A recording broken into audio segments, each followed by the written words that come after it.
On appelle orthèse tout appareillage qui va enfermer le corps, contrairement à prothèse où c'est quelque chose qui remplace un corps. Donc il nous est adressé des patients par le corps médical. Le médecin rédige une prescription. Nous, on reçoit le patient et on va déterminer quel est l'appareillage qui va être le mieux adapté à l'handicap de chaque patient.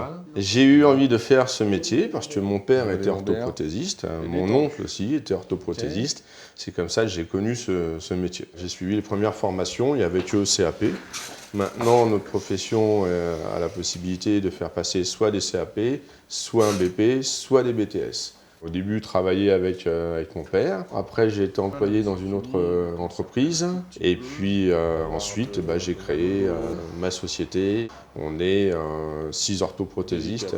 J'ai 6 employés, plus une secrétaire. Ce qui me plaisait au départ dans ce métier, c'était le côté manuel. Donc tout ce qu'on devait mettre en œuvre pour fabriquer un appareillage. Au fil des années, la profession a changé. Maintenant, on a plus une étiquette de thérapeute, de paramédicaux. Donc on a un côté relation avec les patients qui prend de plus en plus d'importance.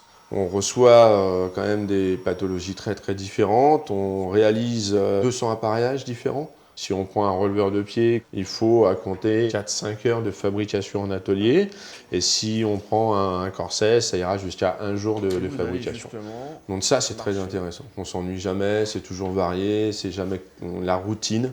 Ça, on apprécie beaucoup. Pour être un bon orthoprothésiste, à mon sens, c'est déjà être un bon manuel. Hein, ça, c'est très important, puisqu'on fabrique tout.